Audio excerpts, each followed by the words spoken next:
Bonjour les amis, bonjour à tous, bienvenue dans une vision du Yiking.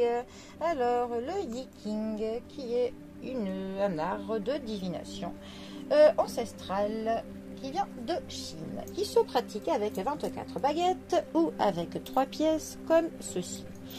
Mais heureusement pour nous, ils en ont fait des cartes oracles. Alors, et cela nous donne des hexagrammes, qui sont une succession de petits traits, comme ceci, et qui nous approchent d'une pensée philosophique. Alors, à quelle pensée philosophique allons-nous méditer aujourd'hui? Sur quoi allons-nous philosopher? Ah ben, eh bien, ce sera celle-ci, qui nous parle de séparation. Alors, montagne en haut et terre en bas. Hop, je vous la mets comme ceci. Alors, séparation. Montagne en haut, terre en bas. Les choses ne sont pas celles qu'elles semblent être. La réalité ressemble à une galerie des glaces. Les intrigues se multiplient comme les mouches en été et des rumeurs de mécontentement grondent. C'est le temps de l'illusion, de la division, de la méfiance et de la tromperie. Si vous vous retrouvez piégé dans une galerie des glaces, vous devez revenir sur vos pas, retourner à vos habitudes, trouver du réconfort dans la stabilité et la sûreté. Il n'y a pas de mal à faire preuve de retenue. En effet, il est de votre responsabilité de garder vos forces pour la période de renaissance qui suit la période de division, aussi sûrement que l'aube suit la nuit. La discrétion est la meilleure partie de la bravoure, et un bon timing est essentiel. Apprenez à choisir le bon moment pour agir, cela vous évitera des efforts inutiles. Soyez attentif aux changements qui vous signalent quand vous repliez. Dans le domaine des relations personnelles, lever le voile de l'illusion peut être douloureux et déroutant.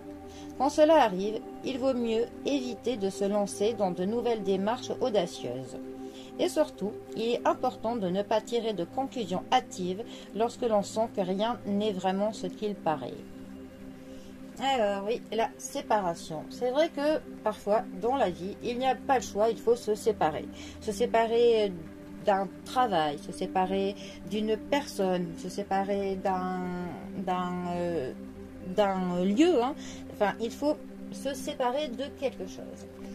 Et c'est vrai que parfois cela peut faire mal, ça peut être douloureux. Mais bon, il ne sert à rien parfois de faire semblant. Par exemple avec une personne, de faire semblant que tout va bien alors qu'au fond de soi tout va mal. C'est vrai que ça fait très mal sur le coup, mais comme on dit, c'est un mal pour un bien. Il ne faut pas qu'on se monte à soi-même pour parfois essayer de faire durer certaines choses qui n'ont plus lieu d'être. De toute manière, si on fait semblant, et ben au bout d'un moment, il y a la carte de la tour du tarot qui apparaît et tout fout le camp d'un coup, et là ça fait encore plus mal parce que c'est notre karma qui nous rattrape, on va dire, et pour le coup on n'a plus le choix, c'est de manière brutale. Donc c'est vrai que parfois il est bon de voir les choses en face et de quitter quelque chose, quitter quelqu'un, se séparer d'une situation. Ce n'est pas lâche, pas fuir, mais parfois il faut savoir dire stop, c'est juste parfois la bonne chose à faire, parce qu'il n'y a justement plus rien à faire. Bon, eh bien les amis, je vous laisse méditer sur ce qu'est que la séparation. Je vous souhaite un très bon samedi, profitez bien du week-end, et moi je vous dis à bientôt pour un prochain tirage. Allez les amis, à bientôt, bisous à tous.